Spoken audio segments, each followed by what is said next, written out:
أعوذ بالله من الشيطان الرجيم بسم الله الرحمن الرحيم الحمد لله والصلاة والسلام على رسول الله وعلى آله وصحبه ومن والاه.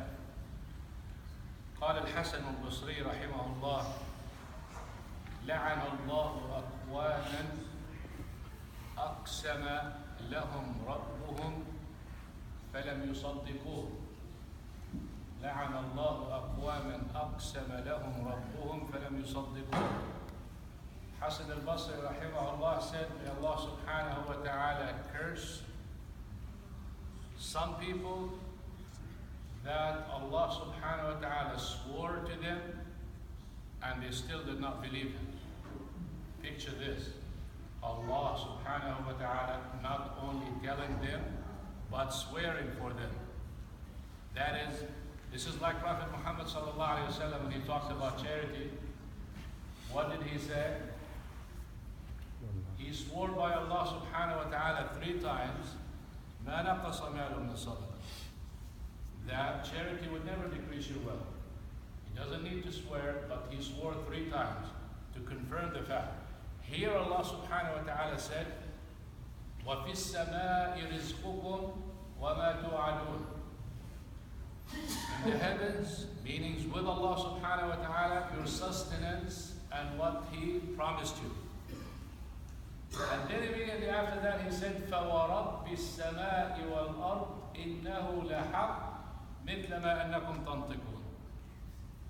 And he said, I swear by the Lord of the heavens and earth, which is Allah subhanahu wa ta'ala, himself swearing, that this is so true, promise, as true as you are speaking. And when you're talking to me, naturally, you're talking. You cannot say that this is a dumb person. You speaking, as real as this is, the promise is the same way. And what do? We always worry about our sustenance. We always give up our obligations and our duties for the sustenance. You work double shift. You work late. You skip the prayer. You come late to Jumu'ah. You don't go to Fajr, you don't go to Isha, you don't do your community events, you don't share, you don't participate. What? I'm busy at work. I'm busy at work. Okay, what are you trying to get?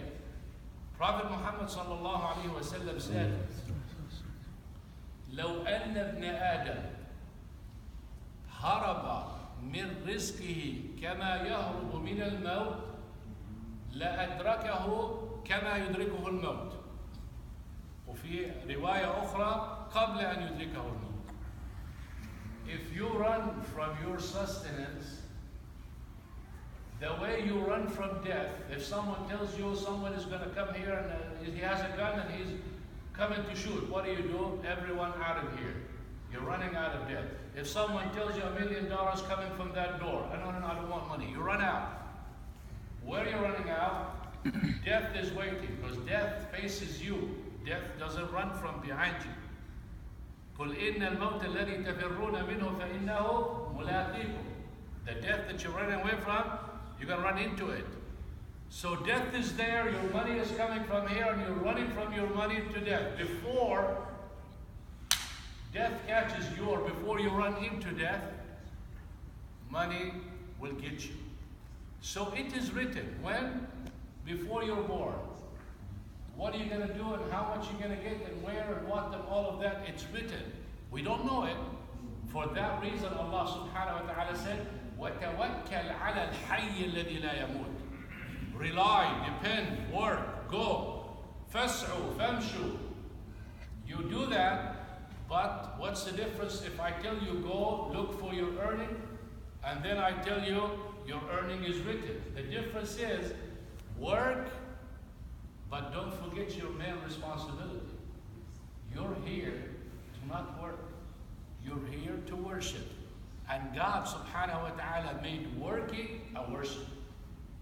So when you go to work with the intention that you're providing and you're going to help and you don't want to extend your hands for other people, it's a worship. But don't make that worship gives the main worship the obligations. And that's the problem that we have. We go to work, We miss salah, we miss our relationship, we miss family obligations because we want to earn our living, which is already written, and you're going to get it regardless what you do. So focus on your obligations, and when you have extra time, go to work. But don't ever stay at work and use it as an excuse why you did not pray, or why you didn't do this. Forgive me, brother. No, you're not forgiven, brother.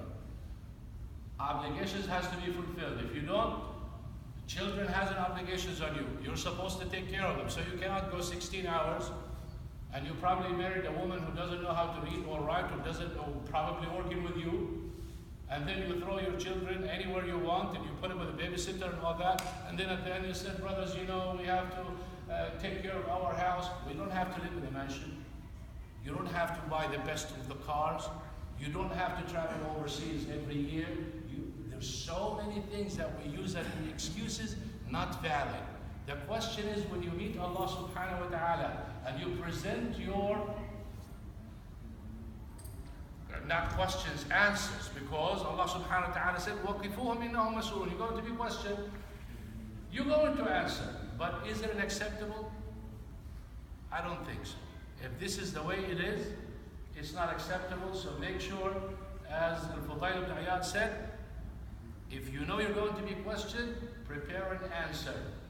And that answer has to be acceptable by Allah subhanahu wa ta'ala. And I'm going to work is not acceptable. Because Allah subhanahu wa ta'ala said, وَمَا خَلَقْتُ الْجِنَّ وَالْإِنسَ إِلَّا لِيَعْبُدُونَ. Live by that and take care of your life. Make sure salah, zakah, sawm, hajj, children, parents, obligation, community of obligations, staying away from haram is all there. Don't say, I don't have money, so I have to go involved in business and haram and in interest and riba and liquor and all of that, and then say, oh brother, I can't find one.